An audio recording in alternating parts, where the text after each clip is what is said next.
Bismillahirrahmanirrahim. Assalamualaikum warahmatullahi wabarakatuh. Pada kesempatan kali ini, di sini saya ingin menjelaskan mengenai struktur data spread chaining mata kuliah implementasi struktur data Telkom University. Sebelumnya, perkenalkan nama saya Erang Adewa Sakti dengan NIM 670620153 dari kelas DDKIF 4403 Telkom University. Nah, di sini kita memiliki sebuah contoh kasus. Andaikan kita ingin merancang sebuah sistem untuk menyimpan data mahasiswa berdasarkan nomor telepon, dan kita ingin mengquery data tersebut dengan seefisien mungkin. Nah, mana sih struktur data yang cocok untuk contoh kasus kita kali ini? Jadi kita nanti berpikir untuk menggunakan struktur data sebagai berikut. Nah, yang pertama itu ada array, yang kedua itu ada linked list, dan yang ketiga itu ada direct access table. Nah, untuk array sendiri, dalam struktur data array, kita tuh bisa menggunakan array dan linked list. Nah, kita tuh harus mencari data secara linear ketika ingin mengquery data tersebut. Nah, yang dimana hal itu tuh memakan banyak waktu. Nah, jika kita itu ingin menggunakan array dan membuat data tetap tersorting secara urut, data tersebut dapat dicari dengan cepat menggunakan binary search tree. Akan tetapi, ini akan membutuhkan waktu untuk menyisipkan atau menghapus data, karena kita harus mempertahankan data untuk selalu terurut.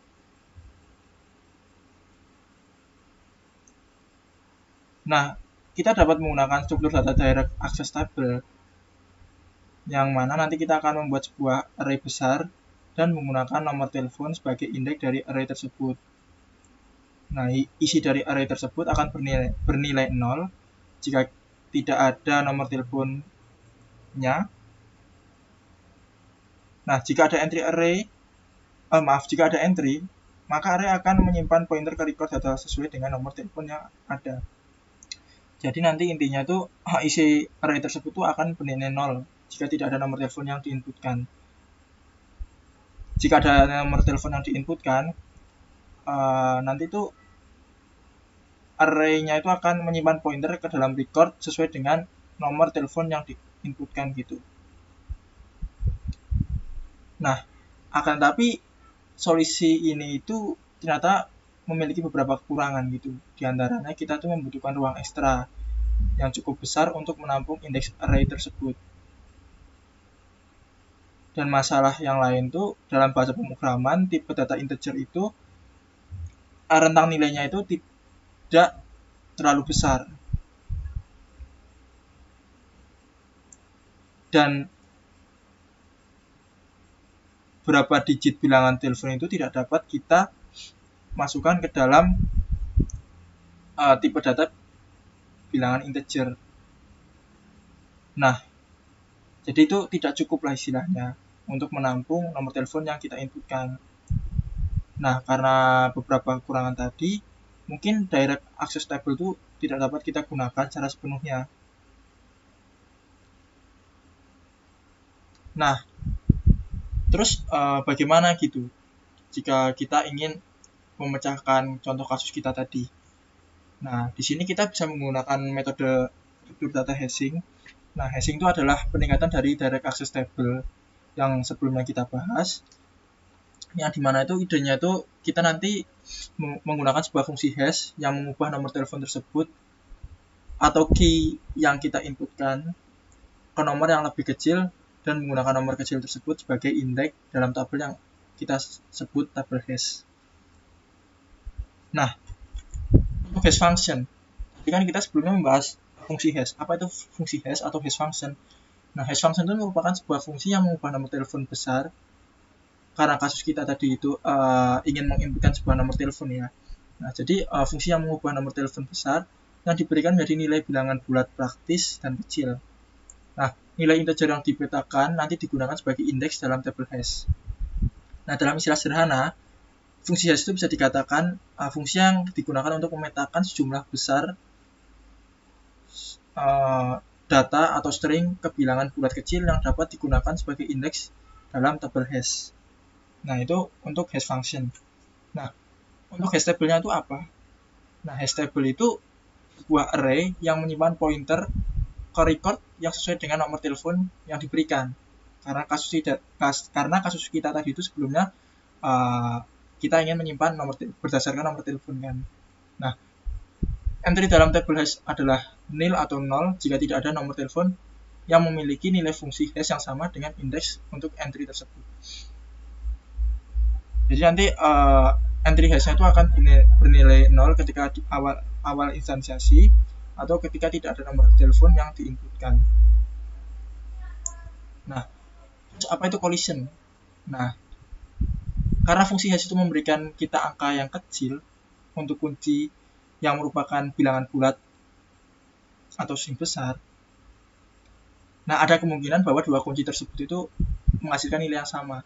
Jadi, ketika dilakukan sebuah hash function, misalnya ada data B, walaupun nomor teleponnya berbeda, tetapi ketika dilakukan atau kita inputkan ke dalam hash function, yaitu akan kemungkinan memiliki output yang sama. Nah, situasi di mana peta kunci yang tadi outputnya itu kita masukkan ke dalam slot yang sudah terisi di tabel hash itu disebut collision atau tabrakan dan harus ditangani menggunakan beberapa teknik penanganan collision. Jadi dua data tadi itu akan bertabrakan gitu karena dalam indeks yang sama. Nah, untuk mencegah hal ini kita itu harus melakukan penanganan. Nah, ada beberapa penanganan yang dapat kita lakukan. Dan ada dua metode utama sebenarnya untuk menangani collision ini. Yang pertama itu ada spread chaining atau close addressing. Nah, yang kedua itu ada open addressing. Pada kesempatan kali ini, di sini saya akan menjelaskan mengenai algoritma dari spread chaining atau close addressing. Nah, apa itu spread chaining? Spread chaining itu merupakan sebuah algoritma yang idenya adalah untuk membuat setiap sel di table hash-nya itu menunjuk ke daftar linked list yang memiliki nilai fungsi hash yang sama. Nah, mungkin masih bingung, ya kita lanjut aja. Nah, ini merupakan visual dari spread chaining, algoritma spread chaining. Nah, di mana di sini kita lebih sederhanakan kasus kita. Nah, nanti di sini ada kasus yaitu mari kita pertimbangkan fungsi hash sederhana sebagai ya ini. Fungsi hashnya itu k dimodulus oleh 7 dan urutan kuncinya itu 50, 700, 76, 85, 92, 73, 101. Nah, di sini saya akan menggunakan pen. Nah, jadi ini merupakan sebuah hash function-nya yaitu k dimodulus oleh 7. Nah, dan urutan k-nya itu ya ini. Yang pertama itu 50, kedua 700, ketiga 76, selanjutnya 85, 92, 73, dan yang terakhir 101. Nah, ketika kita menginputkan 50, nah 50 dimodulus 7 itu kan sisa 1 kan. Nah, maka nanti 50 ini akan masuk ke dalam indeks pertama ini. Nah, ketika awal diinstansiasi, bisa dilihat tabelnya itu kosong, tidak ada isinya. Nah, ketika kita insert 50, maka 50 itu akan menempati pada indeks pertama. Nah, ketika kita insert 700 dan 76, 700 itu akan bernilai 0 dan dia akan masuk ke dalam indeks ke 0. Dan 76 akan memiliki hasil sisa bagi 6, maka dia akan masuk ke dalam indeks ke 6. Nah, pada step ini belum ada masalah yang terjadi. Nah, masalah itu akan terjadi ketika kita menginputkan 85. Nah, 85 itu ketika dimodulus oleh 7 kan bersisa 1 kan. Nah, akan tetapi 1 ini sudah dimiliki oleh atau sudah ditempati oleh 50 gitu. Terus bagaimana? Nah, dalam algoritma spread chaining tadi, kita itu memanfaatkan linked list untuk mengatasi collision ini. Jadi nanti 85 ini tetap kita taruh pada indeks pertama, akan tetapi nanti kita akan bungkus ke dalam linked list. Seperti itu. Nah, jadi semisal kita inputkan 92, nah 92 juga akan memiliki kasus yang sama, dia akan memiliki sisa baginya itu 1. Nah, Akan tetapi karena tadi kita sudah bungkus ke dalam struktur data linked list, maka nanti 92 ini akan kita push ke akhir dari linked list tersebut. Maka kita akan taruh ke akhirnya, yaitu ke setelah 85. Jadi pada indeks pertama ini ada 50, 85, dan 92. Seperti itu. Begitupun untuk 73 dan 101. 73 dan 101 ini akan ada pada indeks yang sama, yaitu indeks ketiga. Dan dia nanti di sini 101 akan menggunakan struktur data linked list untuk mencegah kolisi yang terjadi. Nah, sekarang ini merupakan struktur data, ini merupakan sebuah pseudocode dari spread chaining, yang dimana di sini saya mengutip dari sumbernya itu ini https://tepik.org. Nah, how do we go about implementing the collision resolution strategy? Below is pseudocode to implement a spread chaining when inserting KK into a hash table of capacity M with a backing array called R using a hash function H with parameternya itu K. Nah, maksudnya itu apa? Jadi ini merupakan sebuah pseudocode implementasi dari spread chaining. Nah, ketika kita menginsert atau memasukkan sebuah key-nya itu K ke dalam hash table yang berkapasitas M. Nah, dengan backing array called R. Nah, backing array itu nanti akan ada hubungannya dengan load factor yang ada dalam algoritma spread chaining ini. Nah, dan menggunakan using hash function yaitu H dengan parameternya itu K-nya tadi, K. Fungsi H dengan parameter K.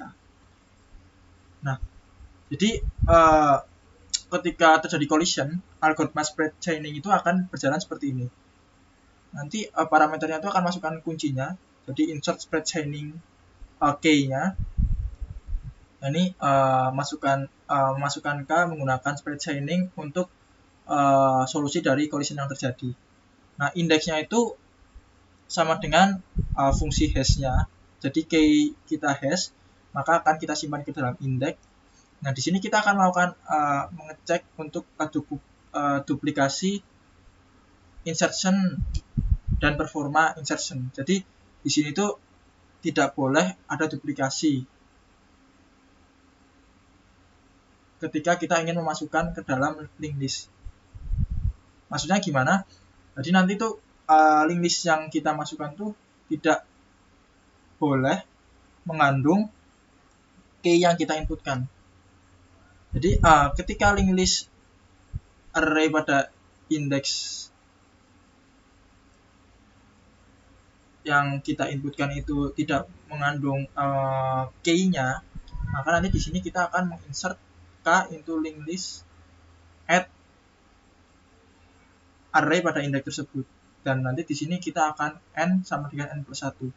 Nah, n sama dengan n plus 1 ini merupakan n itu bisa dikatakan tuh item yang ada dalam tabel hash tersebut. Jadi karena tadi di awal itu n-nya itu 0, dan setelah kita insert tuh dia akan bertambah, berarti nanti n-nya itu akan bernilai 1.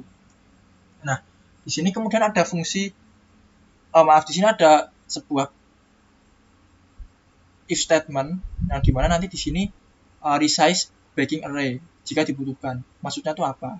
Kita lihat di sini ketika n bagi m itu lebih besar dari load factor threshold, maka nanti statement ini akan jalan segini. Loh, maksudnya tuh ini apa gitu? Nah, n bagi m itu merupakan load factor. Jadi jumlah data atau jumlah item yang ada dalam hash table-nya dibagi oleh panjang hash table-nya itu merupakan load factor. Nah, di sini ketika load factor-nya itu lebih besar dari load factor threshold-nya, dan load factor threshold-nya itu biasanya bernilai 0,7, maka nanti di dalam ini akan jalan.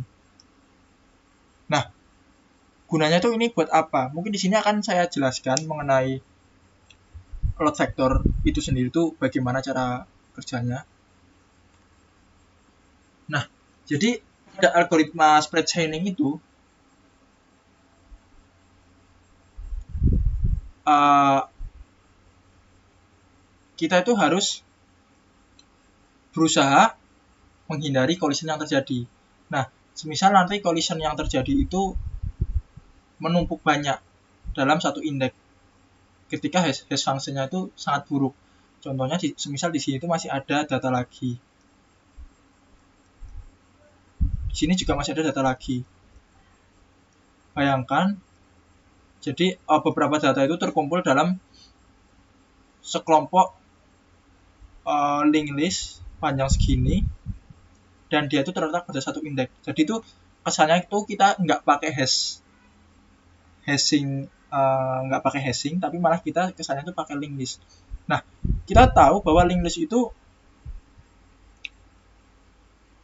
membutuhkan waktu linear untuk mengquery datanya, karena nanti kita harus mengiterasi atau mentransfer dari awal ke depan seperti ini. Jadi akan membutuhkan waktu sebanyak total itemnya. Jadi itu sangat lama.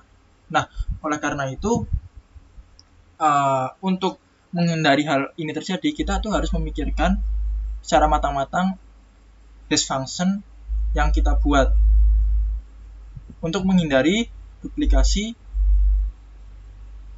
untuk menghindari kemungkinan terjadinya duplikasi. Walaupun kita secara 100% tidak bisa menghindari secara sepenuhnya duplikasi key yang ada. Jadi intinya kita tuh meminimalisir lah duplikasi yang ada. Jadi itu struktur data hashing ini sangat erat kaitannya tuh dengan hash function. Semakin baik hash function yang kita buat, maka nanti semakin cepat juga atau semakin baik juga performa dari struktur data hashing yang telah kita buat. Nah, untuk tadi thresholdnya itu apa? Oh maaf, untuk load vector threshold. Nah, load vectornya itu merupakan jumlah bagi dari hasil bagi dari total data dibagi dari panjangnya. Nah, pada kasus ini kita lihat datanya itu ada berapa? 1, 2, 3, 4, 5, 6, 7 kan. Nah, di sini ada 7. Nah, 7 dibagi M. M-nya itu berapa?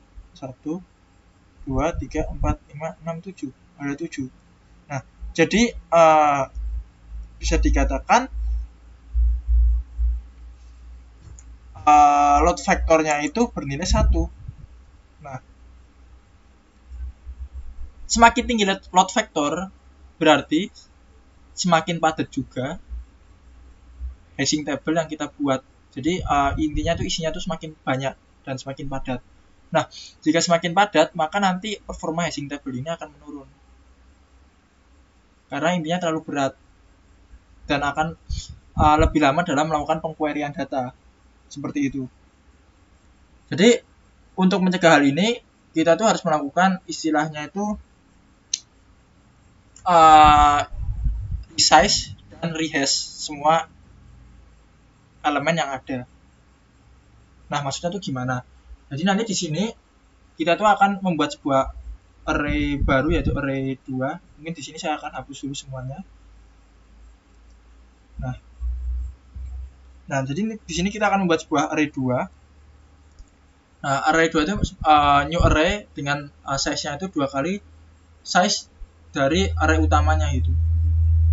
Dan nanti kita akan menginsert semua elemen dari array utama kita ke dalam array 2 menggunakan normal insert algoritma, atau intinya tuh di sini kita nanti akan memindahkan data dari array pertama ke array kedua yang size-nya itu 2 kali dari array pertama. Nah, bisa dikatakan dalam hal ini kita melakukan rehash semua elemennya. Nah, kemudian nanti array utama kita akan kita isi dengan array kedua. Jadi istilahnya kita kita timpa atau kita replace. Nah, kemudian M sama dengan length of array 2. Jadi panjang dari M itu sama dengan panjang dari array kedua. Nah, nanti load faktornya itu akan M-nya ini akan bernilai ini, panjang dari array 2 yang baru. Nah, jadi pada kasus ini ketika dia itu sudah bernilai load faktornya itu sudah lebih besar dari load faktor thresholdnya, dan rata-rata itu load faktor thresholdnya itu 0,7. Jadi ketika udah lebih dari 0,7 maka akan terjadi resizing dan rehashing ulang. Nah, pada kasus ini nanti tabelnya itu akan 2 kali lipat. Jadi nanti mungkin akan ada 14 tabel. Ini akan 2 kali lipatnya, seperti itu. Akan ke bawah 2 kali lipatnya. Pokoknya akan 2 kali lipatnya. Dan nanti datanya akan dipindahkan ke dalam tabel yang baru. Nah, berarti pada kasus ini nanti M-nya itu enggak, N-nya itu masih sama dengan 7. Akan tetapi M-nya itu M-nya itu bernilai 14 karena sudah 2 kali size-nya. Nah, maka di sini akan menghasilkan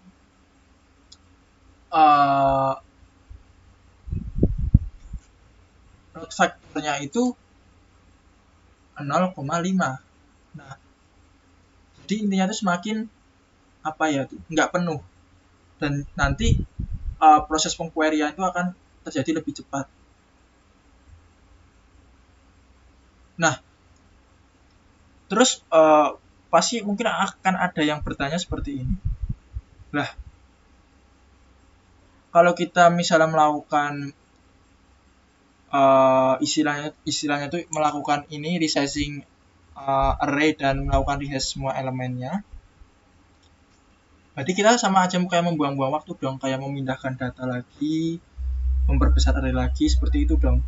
Bisa dikatakan iya. Nah, akan tetapi daripada kita tetap mempertahankan threshold kita itu semakin membesar atau membengkak, yang mana hal ini tuh akan lebih berdampak buruk daripada kita itu melakukan resizing tadi. Kenapa? Karena bayangkan semakin penuh, misal udah penuh, maka nanti ya datanya itu akan terquery lebih lama.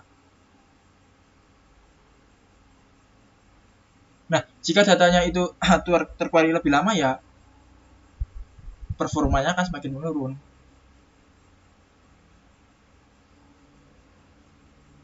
Dan untuk mengquery data pada hash table ini,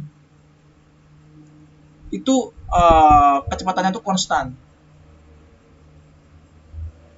Jadi, walaupun kita istilahnya itu melakukan kayak berkorban untuk memperbesar size-nya, dia itu waktunya itu tetap akan konstan gitu, tidak terpengaruh juga, karena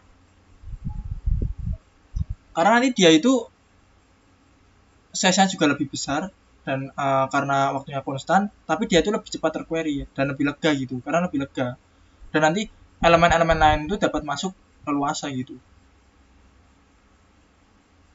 nggak berdempet-dempetan yang istilahnya itu ya lebih lama query-nya lah, karena semakin penuh. Nah, jadi ketika diperlukan resize dan rehashing tersebut, ya nanti ini akan jalan. Nah, setelah ini jalan, maka kita akan mereturn true. Nah, true ini juga bisa dihasilkan pokoknya true ini akan dihasilkan jika dia itu berhasil menginsertkan gitu datanya ke dalam linked list tadi. Jadi ketika return true berarti successful insertion, ketika else berarti dia itu gagal, return false, unsuccessful insertion. Nah, perhatikan inti dari spread chaining algoritmanya itu didefinisikan pada baris ini, insert k into linked list at ini. Jadi ini. Mungkin di sini saya akan clear lagi. Nah, jadi spread chaining itu pada ini spread chainingnya. Jadi dia itu akan menginsertkan itu link list pada array pada indeks tertentu. Nah, semua pseudocode ini saya kutip dari web ini. Nah, di sini ada beberapa keuntungan kita menggunakan algoritma spread chaining dalam melakukan atau dalam istilahnya menangani collision. Nah, yang pertama itu sederhana untuk diterapkan karena kita menggunakan linked list, dan linked list itu easy to use. Yang kedua itu table hash itu tidak pernah terisi penuh karena kita selalu dapat menambahkan lebih banyak elemen ke dalam rantai. Jadi semisal elemennya itu membengkak atau banyak ditambahkan, dia itu akan ketika thresholdnya itu sudah terlewati, dia itu akan meresize lebih besar. Jadi intinya tidak akan pernah penuh. Nah, yang ketiga itu hal ini banyak digunakan ketika tidak diketahui berapa banyak dan seberapa sering kunci dapat dimasukkan atau dihapus. Jadi kita tuh nggak tahu secara pasti berapa data yang akan kita hapus karena table hash ini sifatnya fleksibel. Jadi itu sangat cocok untuk digunakan. Nah, untuk pengembangannya itu yang pertama itu kerja gesture dari chaining ini tidak baik karena kunci disimpan menggunakan linked list. Nah, untuk linked list itu ketika melakukan penelusurannya, dia itu waktunya itu secara linear. Artinya dia itu bergantung pada banyaknya barang atau banyaknya item. Jadi semakin banyak item, maka data yang terquery itu semakin lama. Oleh karena itu, di sini kita harus spread chaining ini sangat bergantung pada hash function, pada algoritma hash functionnya. Semakin baik hash function yang dibuat, maka collision yang terjadi itu semakin sedikit dan linked listnya itu semakin memendek. Nah, seperti itu. Dan open addressing itu memberikan kinerja cache yang lebih baik karena semuanya itu disimpan dalam tabel yang sama. Nah, untuk open addressing itu ada banyak. Nah, open addressing itu memberikan kinerja cache yang lebih baik itu karena dia itu disimpan ke dalam table hash-nya, dan table hash itu performanya itu konstan gitu untuk mengqueryan datanya itu secara konstan. Jadi ini untuk kekurangannya. Yang selanjutnya itu ada pemborosan ruang. Nah, beberapa ruang itu mungkin tidak digunakan karena apa? Karena jika misalnya hash function-nya itu menggenerate nilai X tertentu dan ada beberapa kemungkinan itu indeks yang lain itu kosong, tidak terisi. Jadi itu pemborosan ruang lah. Dan yang ketiga itu jika rantai menjadi panjang, maka waktu pencarian itu bisa menjadi ON dalam kasus terburuk. Jadi N-nya itu bergantung pada item yang tadi kita bahas. Jadi semakin panjang itemnya, maka nanti waktu pencariannya itu semakin panjang dalam kasus terburuk. Jadi kita tuh harus memikirkan hash function yang kita buat supaya untuk istilahnya itu tidak menghasilkan sebuah nilai yang nanti akan memperparah